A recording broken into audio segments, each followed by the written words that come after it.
देखिए, इस क्वेश्चन को अगर हम देखें तो ये क्वेश्चन बिल्कुल वैसा ही है जैसा हमने पहले भी एक बार कर रखा है, जिसमें अगर आप जैसे f1 निकालेंगे तो f1 का मतलब है 0 से 1 के बीच में फंक्शन 2n² होगा।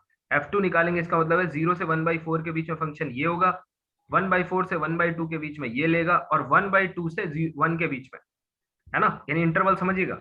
f2 में कौन जो 0 हो रहा है वो कितने के लिए हो रहा है, 0 से, सॉरी 1/2 से 1/2। 1 के बीच में। अब जैसे ही आप n का वैल्यू बढ़ाएंगे तो ये 1/3 तक 0 हो जाएगा, फिर 1/4 तक 0 हो जाएगा, धीरे धीरे धीरे धीरे नॉन जीरो के लायक कुछ बचेगा ही नहीं, सारा इंटरवल जो है वो कहाँ पूरा 0 हो जाएगा। तो लिमिट फंक्शन क्या हो गया, 0। पॉइंट वाइज कन्वर्जेंस हो गया। यहाँ पे x का कोई भी वैल्यू ले कोई दिक्कत नहीं है। दूसरा अगर आप x इक्वल्स टू 1/2n रख दें, ठीक है, 1/2n रख दें, तो 2n² into 1/2n you will get n which goes to infinity। इसका मतलब क्या है कि नॉन यूसी, यूसी नहीं है। अब क्योंकि यहाँ से तो 0 जा रहा है, यहाँ से 0 जाना चाहिए, लेकिन यहाँ से नहीं जा रहा है। एक तो ये तरीका है यूसी क्लेम करने का। एक और तरीका है limit of integral must be equal to integral of limit. लेकिन आप इसमें देखेंगे इंटीग्रल ऑफ लिमिट तो 0 आ जाएगा because of this limit function is 0। और ये जो फंक्शन है ये क्या होगा, इसको आप इक्वेट करके देख लीजिएगा, मुझे लगता है कि नॉन जीरो आना चाहिए, जस्ट चेक वंस, है ना। Yes sir. उसके बाद आगे देखते हैं। अगला डाउट है यूनिफॉर्मली बाउंडेड का क्या मतलब होता है। तो देखिए, अगर किसी सिंगल फंक्शन के लिए बात की जाती है तो हम शब्द इस्तेमाल करते हैं बाउंडेड, लेकिन अगर किसी फैमिली ऑफ फंक्शन की बात की जाती है तो हम कहते हैं उसको ना, अगर हर फैमिली का हर एक मेंबर एक्स की चॉइस को से इंडिपेंडेंट है ना, अगर ये बाउंडेड है, इसका मतलब ये है कि हमारी पूरी की पूरी फैमिली जो है, each member of the family is bounded, ऐसी फैमिली को हम लोग कहते हैं यूनिफॉर्मली बाउंडेड फैमिली, है ना। इस तरह का हम लोग एक बार देख चुके हैं। अगर मान लीजिए फैमिली का हर मेंबर बाउंडेड है और कन्वर्जेंस यूनिफॉर्म है तो लिमिट फंक्शन क्या होगा, ऑलवेज बाउंडेड। इसी चीज को दूसरे शब्दों में कहा जाता है कि अगर f n x uniformly bounded है, इसका मतलब फैमिली का हर फंक्शन बाउंडेड है, ठीक है। तो सिर्फ टर्मिनोलॉजी है, इसमें आप देखेंगे पहला वाला केवल नॉन यूनिफॉर्मली बाउंडेड है, बाकी दोनों के दोनों यूनिफॉर्मली बाउंडेड है, ठीक है। इतना हमने कर लिया था। अब मैं आपको सिखा देता हूँ रीमान के, हम लोग लास्ट में आ गए। देखिए, रीमान के डिफिकल्ट क्वेश्चंस को हम लोग मतलब किसी के लिए भी इतना आसान नहीं है डील करना, लेकिन जो बेसिक्स हमने पढ़े हैं उसको अच्छे से करिए। रीमान इंटीग्रेबिलिटी, इसको हम लोग करेंगे अलजेब्रा ऑफ रीमान इंटीग्रेबिलिटी, ठीक। प्रॉपर्टीज हमने सारी पढ़ ली हैं रीमान इंटीग्रेबिलिटी की, अलजेब्रा एक बार देख लेते हैं। तो मान लीजिए एफ और जी जो है वो रीमान इंटीग्रेबल है। आर ए बी का मतलब क्या है, Riemann integrable functions defined on closed and bounded interval a b, है ना। It implies any linear combination alpha f plus beta g will belong to Riemann integrability. क्योंकि आप खुद सोच के देखिए, एडिशन सब्ट्रैक्शन इससे कोई दिक्कत नहीं होने वाली है ना। सेकंड है, f अगर रीमान इंटीग्रेबल है तो मॉड f भी रीमान इंटीग्रेबल होगा, कोई दिक्कत नहीं है। क्यों, क्योंकि मॉड क्या करता है आपको पता है, मॉड क्या करता है, सिर्फ नेगेटिव को ही तो पॉजिटिव कर देता है ना, वो नई डिसकंटिन्यूटी जनरेट करता है ना, कंटिन्यूटी को तो मेंटेन रखता है। इसका मतलब f अगर रीमान इंटीग्रेबल है तो इसका सेट ऑफ डिसकंटिन्यूटी का जो मेजर है वो 0 रहा होगा, है, या तो ये कंटिन्यूअस होगा, या तो इसके पास फाइनाइट डिसकंटिन्यूटी होंगी, या फिर काउंटेबल होंगी, या मेजर 0। जब जब आपका मॉड लगाने पर कोई डिसकंटिन्यूटी नया वाला ऐड ही नहीं होता है तो अभी भी वो सेट क्या रहेगा, या तो 0, या तो काउंटेबल फाइनाइट, या फिर मेजर 0। बताइए, सही है? यस सर, है ना, लॉजिकल है। लेकिन अगर मैं आपसे पूछूं थर्ड वाला, क्या थर्ड, अगर मैं आपसे पूछूं f इंटू जी, f इंटू जी, याद रखिएगा क्या है ये, point wise multiplication. Yes sir. क्योंकि इसके बाद मैं जो बताने वाला हूं वो थोड़ा सा शॉकिंग है, मेरे लिए भी शॉकिंग था। f इंटू जी, अगर f इंटू जी, sorry f comma g Riemann integrable है तो एफ इंटू जी भी रीमान इंटीग्रेबल होगा, कोई दिक्कत नहीं। ठीक, अब आपसे कोई पूछे आपसे पूछे कि what about division, f comma g Riemann integrable है, एफ अपॉन जी के बारे में क्या कह सकते हैं? Of course g is non zero.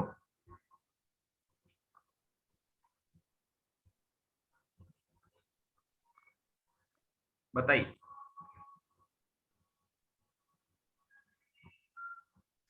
Sir इसमें एक ऐसा भी केस हो सकता है, एग्जांपल तो ध्यान में नहीं आ रहा है, लेकिन डिवीजन के कारण ये केस बन जाए कि रीमान इंटीग्रेबल ना हो सर।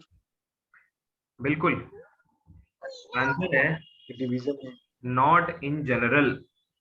ऐसे सोच सकते हैं, अगर मैं इसको 1 लूं और इसको x लूं yes sir, yes sir, yes. और इंटरवल 0 to 1 ले लूं, है ना, गड़बड़ हो जाएगी कि नहीं? 1/x क्या हो जाएगा? अनबाउंडेड। अनबाउंडेड।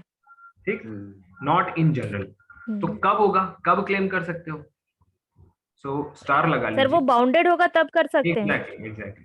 देखिए यही फायदा होता है, आप समझने लगे हैं कि एनालिसिस आपने 40-42 लेक्चर पढ़े, आपको समझ में आ गया कि यार एक प्रॉपर चेन है, वो चेन पकड़ में आ गई तो आपको समझ में आ जाएगा कि कहाँ कहाँ गड़बड़ हो सकती है।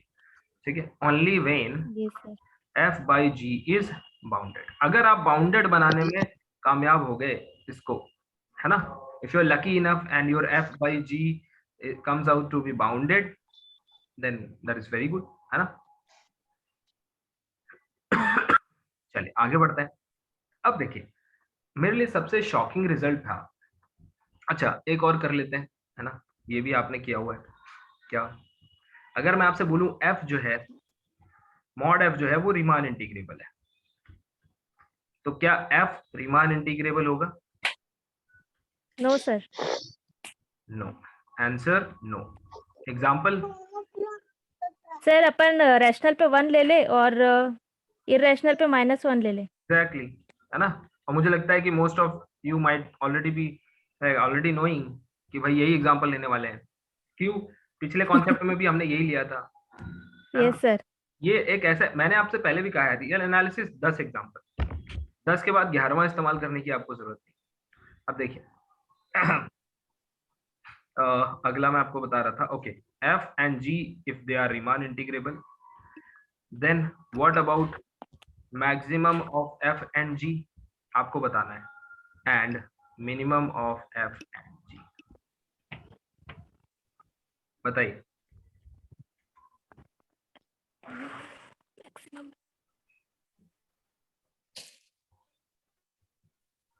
सर ये भी तो फंक्शंस का मतलब जैसा हम मैक्सिमम फंक्शन होगा सर, रीमान इंटीग्रेबल होगा सर। Always Riemann integrable. क्यों? इसमें क्या आने वाला है आपको, इसका डेफिनेशन तो बताइए ना। ये एक लीनियर कॉम्बिनेशन, दूसरा mod. Yes sir, yes sir. तो ये दोनों ही होगा, कोई दिक्कत नहीं, क्योंकि उनमें तो कोई दिक्कत होती नहीं है। अब देखिए ये जो बताने वाला हूं, अगर एफ और जी रीमान इंटीग्रेबल हो, ठीक है, F and G are Riemann integrable, then F composition G, क्या ये रीमान इंटीग्रेबल होगा? मतलब मेरा क्वेश्चन है, कॉम्पोजिशन ऑफ, बिना इसको गूगल पे टाइप किए बताना है composition of two Riemann integrable functions, just think about it, is Riemann integrable, ये स्टेटमेंट है ट्रू और फॉल्स? सोचिए। I stop the recording for boundedness. Yes, boundedness break हो जाए अगर एफ पे जब अंतिम इमेज मिले तब सर। देखिए मैं आपको ऐसा एग्जांपल दिखाऊंगा जिसमें बाउंडेडनेस भी ब्रेक नहीं होगी। देखिए ये बड़ा मतलब मुझे भी बड़ा अजीब सा एग्जांपल लगा, बट यस इट एग्जिस्ट। तो दिमाग पहुंच ही नहीं रहा। हम लोग मतलब मैं खुद सोचता था, इसलिए मैंने सोचा था अगले और शायद मैंने पिछले बैच को पढ़ा भी दिया था कि ये रीमान इंटीग्रेबल होता है। So please make a correction there. नहीं सर, वहां पे भी आपने वही बताया, अच्छा बताया क्या? मे अरे तो और फिर मे मैंने नॉट। मैंने इंटरव्यू में कैसे बोल दिया? मैंने इमीडिएट अगले सेकंड बोला yes sir it is Riemann integrable. He said no. मैंने बोला देखो मैं नो बोलूंगा फिर मुझे काउंटर एग्जांपल प्रोड्यूस करना पड़ेगा और वो मुझे पता नहीं है। So, देखो सर हो जाता है सर कभी कभी ऐसा। अगर जो भी सर जो भी बोले सर सही ही बोले ना, तो सर फेरा में पड़ने से बच गए सर। हाँ वही अगर मान लो मुझे फिर शांत रहना पड़ता राइट, वो बोलता काउंटर एग्जांपल बताओ, अब मैंने बात ही खत्म कर दी, कोई काउंटर एग्जांपल है ही नहीं। So, अब देखिए क्या आपके हिसाब से f and g Riemann integrable है? देखिए अगर हम लोग अपनी सॉरी रीमान की क्लास 1 को याद करें तो ये रीमान इंटीग्रेबल है। क्यों? सिर्फ एक डिसकंटिन्यूटी है x इक्वल टू 0 पर। अच्छा डिसकंटिन्यूटी है। We are discussing in 0 1 right, एक ही डिसकंटिन्यूटी ठीक। यहाँ पे भी आप जानते हैं it is discontinuous at all rationals और रैशनल्स का मेजर 0 रैशनल, तो ये भी रीमान इंटीग्रेबल। ये भी होगा आ रहा है। अब इनका कॉम्पोजिशन करो, अभी देखना आपको बहुत ब्यूटीफुल चीज दिखने वाली है। Just composite, just calculate FOG. मैं देखना चाह रहा हूँ।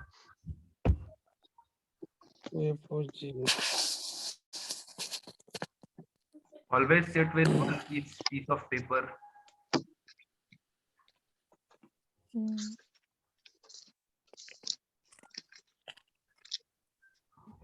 क्या ये आ रहा है कॉम्पोजिशन? Yes sir. और क्या ये रीमान इंटीग्रेबल है? नो सर, है सर, नहीं है, है। नहीं है सर। क्यों सी आ रहा है सर वहाँ पे?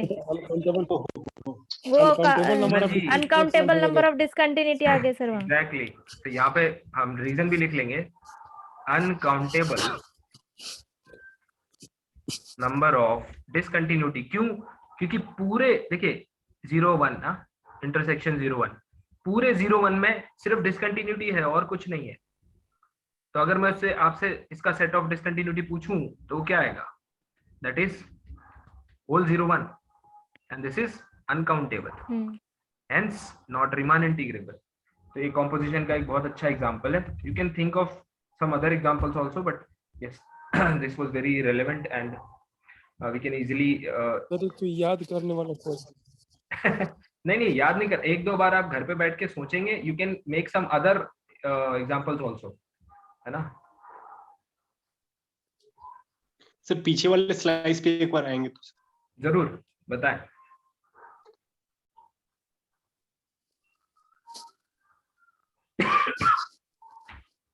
बताइए। सर यहाँ पे हमारा जो gx डिफाइन है, तो gx तो सर पूरा का पूरा रैशनल्स हैं 0 1 के सभी पे, तो 1 बाई क्यू वैल्यू आ रहा है सर। ये है जी। और जो भी इरेशनल्स हमारे पास होंगे उस पे 0 है। हाँ तो सर ये तो रीमान इंटीग्रेबल हो गया, चूंकि हमारा डिसकंटिन्यूटी सिर्फ रैशनल्स पे ही होंगे। एग्जैक्टली तो ये हमारा आर आई हो गया। और ठीक जो नया हमको कंपोजिशन के बाद जो फंक्शन मिला है, पहले तो ये तो बताइए कि इसको पहले तो ये बताइए इसको पहचान पा रहे हैं कौन है ये? आपसे रिश्ता है? पॉपकॉर्न है सर। हाँ पॉपकॉर्न है सर। ये मैं कब से पढ़ा रहा हूँ आपको पता है? पहले की 10 क्लास छोड़ दीजिए, उसकी वजह से आज 43rd लेक्चर है। इसके बीच में ये चल रहा है। हाँ जी, सीक्वेंस से सर शुरू है सर। हाँ सीक्वेंस से पीछे पड़ा हुआ है भाई। अब देखो इस पे आ जाइए। यस इसमें देखेंगे तो इसमें ये 1 है यानी ये 0 है, ये डायरेक्टली फंक्शन के जैसा है। यस सर है ना? तो अगर आपको इसको भी नोट में लिखना है तो इसको भी लिख लीजिए कि सिमिलर टू डायरेक्टली फंक्शन। इसीलिए कहा जाता है क्या सक्सेस अगर पानी है तो उसका एक की है, वो है रिपीटिशन, रट्टा नहीं, रिपीटिशन, रिवाइज, है ना? अब देखिए इस चीज को जब तक, अब देखिए पहली बार मैप देखूंगा या चलिए क्लास में 2 नए लोग हैं, मान लीजिए लेटेस्ट से स्वाति या श्रुति में से कोई भी पहली बार ये लोग देख रहे हैं, शायद 1 घंटे के बाद इनको ये याद नहीं रहेगा क्योंकि याद रखने वाली चीज भी नहीं है। लेकिन अगर आप बैठ के शांति से सोचें कि हाउ फैसिनेटिंग इज दिस कि f रीमान इंटीग्रेबल था, जी रीमान इंटीग्रेबल था, सिर्फ हमने उसको कंपोज किया और एक हमने ऐसा एग्जांपल प्रोड्यूस किया जो नॉन रीमान इंटीग्रेबल था, तो रिजल्ट तो याद हो गया है ना, रिजल्ट तो याद हो गया कि ऐसा कुछ किया था, लेकिन क्या काउंटर एग्जांपल याद होगा? नहीं। You have to create, you have to think क्यों ये नॉन रीमान इंटीग्रेबल है। मुझे अच्छा लग रहा है आप लोग क्वेश्चन पूछ रहे हैं, देखिए कितना भी एलिमेंट्री हो, यू शुड ऑलवेज आस्क। जो लोग जंप करके आगे जाते हैं ना, समझ रहे हैं, आपको जंप नहीं करना है, आपको आईवीपी सेटिस्फाई करानी है, समझ रहे हैं। अगर रियल की भाषा में कहूं तो कुछ भी नहीं छोड़ना है। अगर चैप्टर 3 पढ़ा है और चैप्टर 1 पढ़ा है ना, तो चैप्टर 2 को आना ही है, जंप मत करना, आईवीपी सेटिस्फाई कराओ, कंटिन्यूअस फंक्शन बनो, intermediate value property, jump is avoided. चलिए आगे बढ़ते हैं, है ना, और हम अब एक और अच्छे टॉपिक पे आते हैं। बिल्कुल, we are heading towards the end. This topic is such में सर शॉकिंग था। हाँ, ये तो थोड़ा सा इससे 2-3 बार गुजरे, जब भी गुजरे मैंने इंटरव्यूअर की काबिलियत पे शक किया, मैंने सोचा कि मतलब क्या ऐसे ही पूछ रहा होगा। अब देखिए बाउंडेड वेरिएशन, ठीक है, ये एक ऐसी चीज है जो कई बार पूछी जाती है, F is of bounded variation, F is not of bounded variation. ऐसे नहीं पूछा जाता है कि एफ इज बाउंडेड वेरिएशन बीवी, इसको शॉर्ट में BV कहते हैं, ये गलत है। क्या लिखा जाता है? F is of BV। मतलब क्या हुआ? मतलब ये कोई स्पेसिफिक प्रॉपर्टी है, मतलब ऐसा नहीं है एफ इज कंटिन्यूअस, ऐसा नहीं है, ये कुछ फिक्स चीज रखी हुई है, एफ के पास वो है कि नहीं है ना, मतलब इस क्लास को बिलोंग करता है कि नहीं करता है। अगर फंक्शन का वेरिएशन बाउंडेड है तो हम कहते हैं कि F is of bounded variation. आप कहेंगे सर वेरिएशन बाउंडेड होने का मतलब क्या है? तो मेरे सर ने एक बड़ी आसान भाषा में इसको समझाया था, मैं कोशिश करूंगा कि आपको वैसे ही समझाऊं। अगर मैं एक फंक्शन का ग्राफ बनाऊं, ठीक, उस ग्राफ को मुझे बनाने में ऑफ कोर्स किसी सर्टेन फिक्स डोमेन के अंदर, लेट अस से ए कॉम्पैक्ट इंटरवल AB की बात कर रहा हूं सॉरी, इस फंक्शन का ग्राफ बनाने में अगर मैं किसी थ्रेड का इस्तेमाल करता हूं, किसी धागे का इस्तेमाल करता हूं, और मेरा धागा फाइनाइट इस्तेमाल हो और मेरा ग्राफ बन जाए, समझ पा रहे हैं? सिर्फ धागा फाइनाइट लेंथ का इस्तेमाल हो और मेरा ग्राफ बन जाए, ऐसे ग्राफ को, ऐसे फंक्शन को हम लोग कहते हैं it is of bounded variation. Otherwise समझ लीजिए कि इसके वेरिएशन बाउंडेड नहीं है। वेरिएशंस का मतलब क्या है? वेरिएशंस को ऑसिलेशन से समझा जाना चाहिए, ठीक, ऑसिलेशंस। आप सोचेंगे ऑसिलेशन से कैसे समझेंगे, तो 2 एग्जांपल आपको देता हूं। एक मैं देता हूं साइन एक्स, लेट अस से साइन एक्स इन 0-1 और 0-2 पाई। तो हमने बनाया, ऐसे शुरू किया, ये लो खत्म 0 से पाई में। इसके जो वेरिएशन है they are of finite length, एक बार वेरी हुआ, स्मूथली नीचे चला गया, खत्म 0 to पाई। लेकिन अगर मैं आपको किसी एक दूसरे फंक्शन साइन 1/x को अगर ऑब्जर्व करने को कहूं ओपन 0-1 में या ओपन 0-2 पाई में, तो मुझे बताइए, ये लेफ्ट साइड मैंने जानबूझ के ओपन रखी हुई है क्योंकि क्लोज पे डिफाइन नहीं होगा। तो याद है साइन 1/x का एग्जांपल?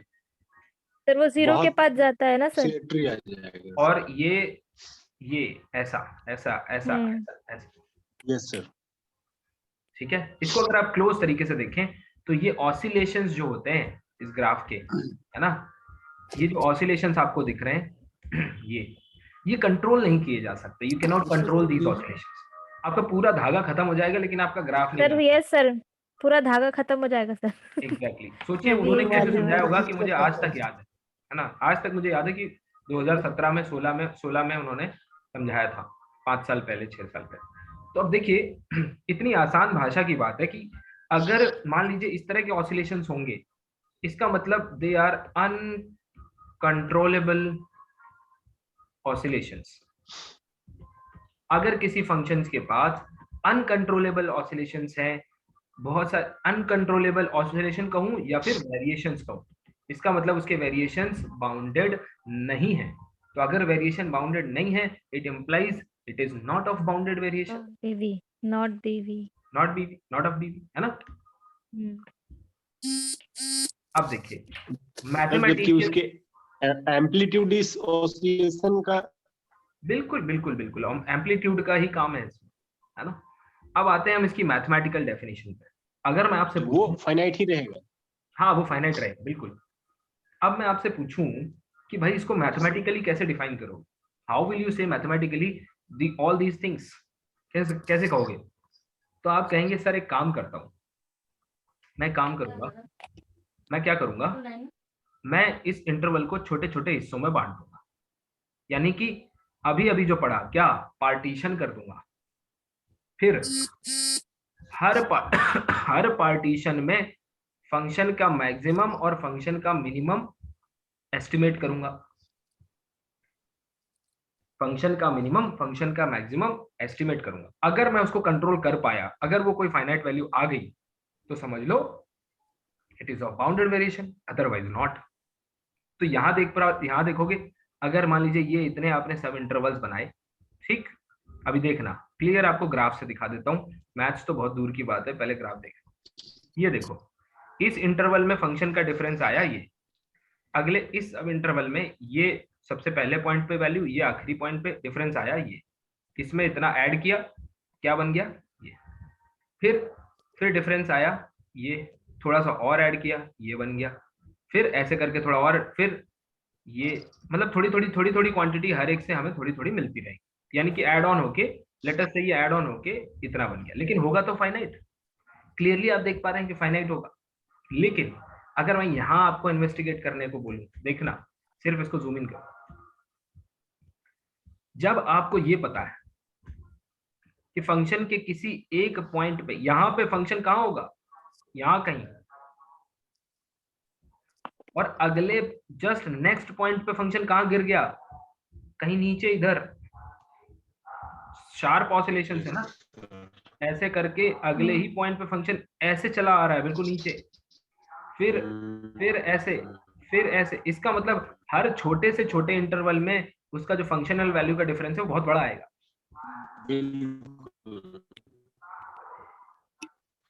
ठीक है, तो that is not of bounded variation.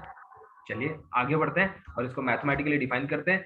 इतना सब कुछ आपको कॉन्सेप्ट के फॉर्म में पता होना चाहिए, बाकी 3 रिजल्ट हैं इंपॉर्टेंट रिजल्ट्स, उनको अगर आप याद रखेंगे योर जॉब इज डन। ठीक है, जैसे रीमान में हमने कॉन्सेप्ट तो समझ लिया, साथ ही हमने चेक करने के 4 पॉइंट समझे।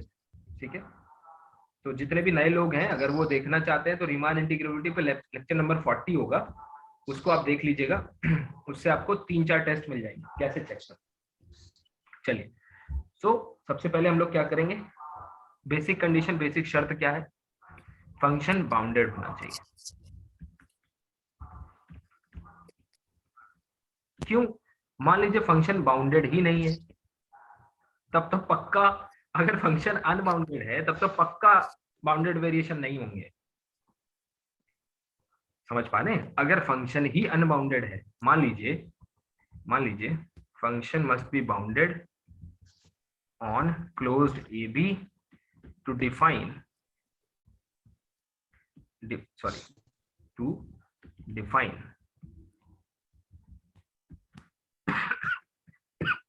variation. Now next question is, what if f is unbounded? तो आओ देखें एक एग्जांपल, कौन सा, 1/x इक्वल टू, अच्छा याद रखना चाहे रीमान हो या फिर बाउंडेड वेरिएशन का कॉन्सेप्ट हो, मैंने सिर्फ नेसेसरी कंडीशन क्या बोली है, बाउंडेड, कंटिन्यूटी कहीं नहीं कहा गया है ना। क्यों? विदाउट कंटिन्यूटी भी फंक्शन रीमान इंटीग्रेबल हो सकता है, without continuity function can be of bounded variation. ठीक है, आगे बढ़ते हैं। अब देखो अगर मैं डिफाइन करूं 1/x, x is open 0 closed 1 and 0 x equal to 0, तो यानी कि ये क्लोज्ड 0 1 पे एक वेल डिफाइंड फंक्शन है जिसकी 0 पे डिसकंटिन्यूटी है, discontinuous at x equal to 0। ठीक है भाई। अगर आप सॉरी, अगर आप इसको प्लॉट करेंगे तो 1/x का ग्राफ कैसे प्लॉट होता है? मैंने आपको कहा है प्ले विद ग्राफ देखा करो। यस। ये देखिए, ये ऐसे बनता है। अब बताओ, अगर मैंने कोई सब इंटरवल यहाँ ले लिया इतने में, तो बताओ क्या इसका डिफरेंस कैलकुलेट कर पाओगे? No sir. तो इन्फिनिटी पे जा रहा है, इसकी फंक्शनल वैल्यू ही इन्फिनिटी पे मिल रही है। So if it is unbounded, ठीक है, so if f is unbounded, that is clearly not of bounded variation. Clearly आप बोल सकते हो, कोई दिक्कत नहीं। लेकिन कोई उस आपका रिवर्स पूछे कि ये बताइए फंक्शन अगर बाउंडेड है ना, अगर f बाउंडेड है तो क्या गारंटी मिल जाएगी कि f इज ऑफ BV? आप बोलोगे नहीं, नॉट ऑलवेज। जैसे क्या बाउंडेड होने से सिर्फ बाउंडेड होने से रीमान इंटीग्रेबिलिटी मिल जाती है? नहीं, क्लियरली नहीं, है ना, ऑफ कोर्स नॉट, नहीं मिलती है। डिरिक्ले फंक्शन उसका एग्जांपल है। ऐसे ही यहाँ पे भी डिरिक्ले ही है, देखना अभी आपको दिखाऊंगा डिरिक्ले। चलो पहले डिफाइन कर लेते हैं। So what is variation? That variation, मान लीजिए आपने इंटरवल a, b को कुछ ऐसे डिफाइन किया है, that is x0 then x1, ये a to b है, सॉरी है a to, ओहो पार्टीशन वही जो अभी हम लोग कर रहे थे, a to b। let us say this is your first x0, then x1, then x2, then x3 and so on। ये है आपका x, ठीक, ये पार्टीशन किया। Then the variation is defined as, देखना जो बात मैंने कही है वही है, i equal to 0 to n-1 f of, sorry, i equals to 1 to n f of xi minus f of xi minus 1। आप कहोगे सर इसका मतलब क्या है? मैं कहूंगा हर सब इंटरवल में, इसका मतलब क्या हुआ? एक्सपेंड करो, f of x1 minus f of x0, बताओ ठीक है। और इसका ऑड, यानी कि कोई नेगेटिव पॉजिटिव जो भी हो बैलेंस हो जाए, प्लस दूसरा कैलकुलेशन, यानी इस सब इंटरवल में आ जाओ, इस पे फंक्शनल वैल्यू माइनस इस पे functional value, final minus initial जैसा समझ लीजिए, x1 plus and so on. अगर हर सब इंटरवल की वैल्यू को ऐड ऑन करके आपको if v is finite implies f is of BV। बताइए ये बात समझ में आई? Yes sir. एक एग्जांपल लेता हूँ, यानी सर हर सब इंटरवल में सर फंक्शन का डिफरेंस सर मतलब कि फाइनाइट आना चाहिए। एग्जैक्टली। और देखिए हमेशा याद रखिए मैथ्स को कैसे पढ़ा जाता है पता है? सबसे पहले कोई टॉपिक देखा, मोटिवेशन लेमन लैंग्वेज, यानी कि आप किसी बच्चे को भी समझा सकें कि आखिर क्यों, है ना, फिर उसके पीछे का मैथमेटिक्स बिहाइंड इट, समझ रहे हैं? तो पहले आपको आइडिया समझने की जरूरत है, मोटिवेशन नहीं, इसको मैं बोलूंगा आइडिया। यानी कि सबसे पहले इसका आइडिया क्या है, तो मैंने आपको बाउंडेड वेरिएशन का आइडिया बता दिया, फिर आप समझ पाएंगे कि अच्छा क्यों इसको इस तरह से डिफाइन किया गया है। और नहीं तो और वेरिएशन कैसे पकड़ा जाता, बताइए कैसे बताया जाता कि हाँ इसके पास फाइनाइट वेरिएशन है, इसके पास नहीं है। छोटे छोटे टुकड़ों में बांटो, सब में देखो क्या चल रहा है ना। और भाग्यश्री है क्या मीटिंग में? Bhagyashree, can you hear me? I think she is not there. उसने एक बार पूछा था सर एब्सोल्यूट कंटिन्यूटी क्या है, तो वो यही है, अगर हर छोटे पार्ट में, हर डेल्टा नेबरहुड के, डेल्टा लेंथ के इंटरवल में फंक्शन के पास इसका डिफरेंस लेस देन एप्सिलॉन हो जाए तो समझ लीजिए फंक्शन एब्सोल्युटली कंटिन्यूअस है।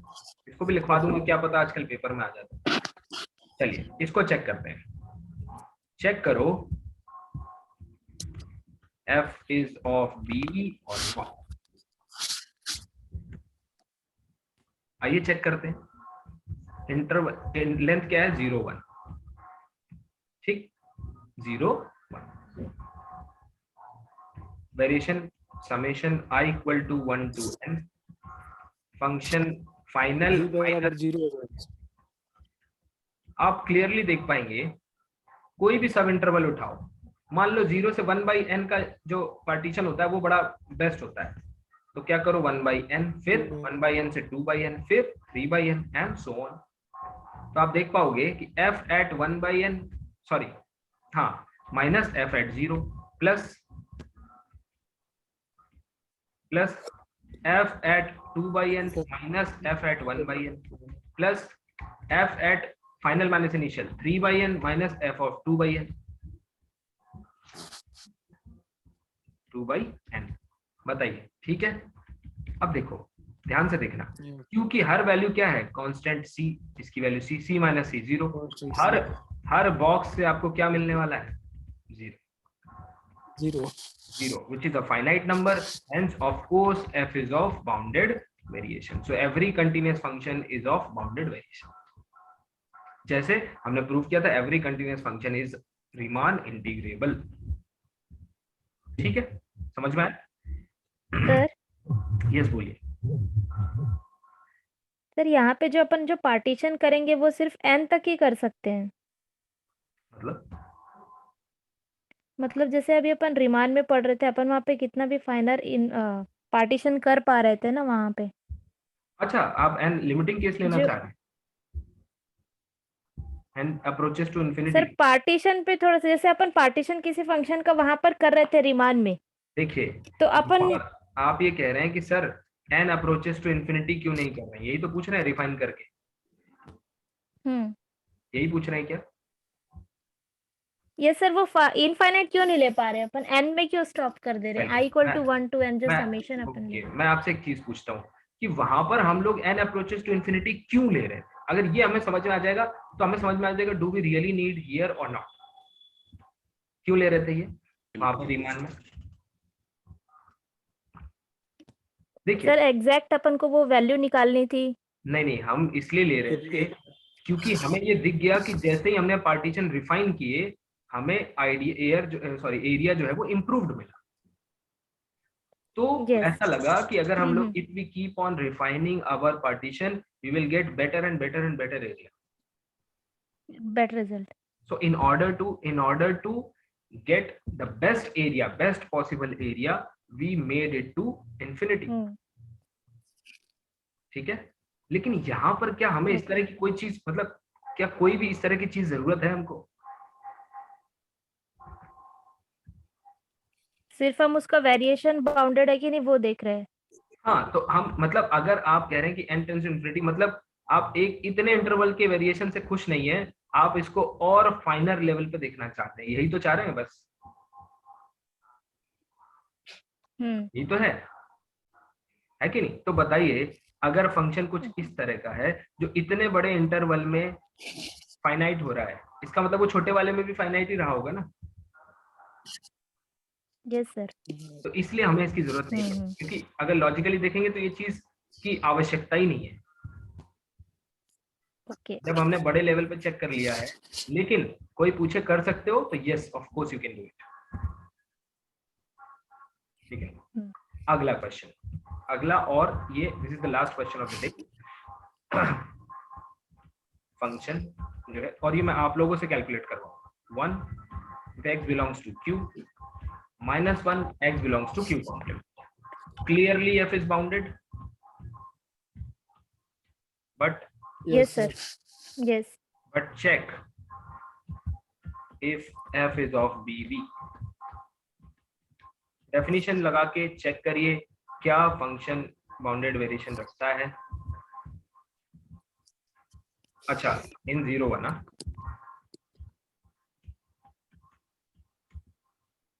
It will be interesting. Sir 0 1 नहीं लग. बताइए सर एक भी केस में ऐसा भी हमारा सीज कर जाएगा तो जनरल कहाँ रहेगा? बिल्कुल अगर 0 हो भी नहीं. अगर एक केस में मान लीजिए पर्टिकुलर है ना, किसी पर्टिकुलर केस के लिए मान लीजिए आपका लेट अस से रिमान ऐसा आ गया। इंटीग्रेबिलिटी में किसी पार्टीशन के लिए कोई वैल्यू आ जाए तो वही थोड़ी अपर सम हो जाएगी। जी। अब देखिए अब यहाँ पे आप देखेंगे कि ये मैक्सिमम वैल्यू है, ये मिनिमम वैल्यू है, तो इसका डिफरेंस जो है किसी भी इंटरवल में 2 + 2 + 2 + 2 आएगा, which will be an infinite value, है ना। क्यों? क्योंकि मैक्सिमम वैल्यू है 1 और मिनिमम वैल्यू है -1, किसी भी सब इंटरवल, रैशनल और इरैशनल दोनों होंगे। इस तरह की चीज हमने रीमान इंटीग्रिटी में भी डिस्कस करी। तो अब आप देखेंगे कि ये नॉट ऑफ बाउंडेड वेरिएशन है, तो एक पहला ऐसा एग्जांपल मिला जो बाउंडेड तो है पर बाउंडेड वेरिएशन।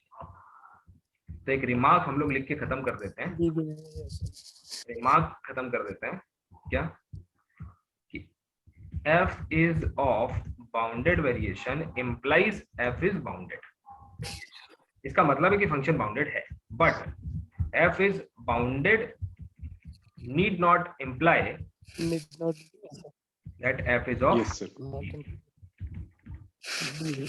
ये पहला पीजी में हम लोग का इंपॉर्टेंट, था ये। हाँ ये पहला इंपॉर्टेंट रिमार्क है, ठीक है। अब देखिए यहाँ पे आज की क्लास हम लोग खत्म कर रहे हैं। अब मैं आपको दो चीजें बताता हूँ जो हम कल पढ़ने वाले हैं, ठीक है। पहली चीज ये है कि हम लोग बाउंडेड वेरिएशन की प्रॉपर्टी पढ़ेंगे, और दूसरी चीज है वो रिजल्ट पढ़ेंगे जिनसे हम लोग क्लेम कर पाएंगे कि given function Riemann integrate given function bounded variation का है, क्योंकि हर बार ऐसा कैलकुलेट करना पॉसिबल नहीं है, मतलब it will be tedious always. तो अगर हमारे पास कुछ हो कि फंक्शन मोनोटोनिक है तो ये हो जाएगा, है ना, ऐसा है तो ये हो जाएगा, जैसे बाउंडेड डेरिवेटिव है तो point wise convergence sir, uniform point wise uniformly convergent दिखाने के लिए सर वो डिफिनीशन हुआ था सर, तो उस एम टेस्ट से तो हो जाता है सर यूनिफॉर्मली कन्वर्जेंस, लेकिन डिफिनीशन से सर हो ही नहीं पाता है। क्योंकि देखिए एनालिसिस जो अगर कोर एनालिसिस आप सीखेंगे छोटे छोटे एग्जांपल्स पे तो वर्क कर जाता है, लेकिन बड़े एग्जांपल्स के लिए आपको और कोर एनालिसिस में जाना पड़ेगा, इसीलिए टेस्ट बनाए जाते हैं कि आप श्योर। अगर मैं आपसे प्रूव करने के लिए कह दूं ना बिना रेशियो टेस्ट और बिना इसके कि फला चीज कन्वर्जेंट है कि नहीं, बड़ी मुश्किल हो जाएगी, बड़ी मुश्किल हो जाएगी, है ना। प्रूव करो, जैसे आप मैं पूछूं प्रूव करो summation 1/n² is π²/6, it is not easy. क्यों? आप पूछेंगे सर 1 + 1/4 + 1/9 इसमें पाई कहां से आ गया? तो आप सोचो इसीलिए कहते हैं mathematicians have the best brain available, क्योंकि देखो सोच के देखिए कि इन नंबर्स की गेम में पाई का इन्वॉल्वमेंट कहां से हुआ होगा, लेकिन ये सब कब सोचोगे? जब एग्जाम निकालने में। चलिए, thank you so much for joining, see you tomorrow.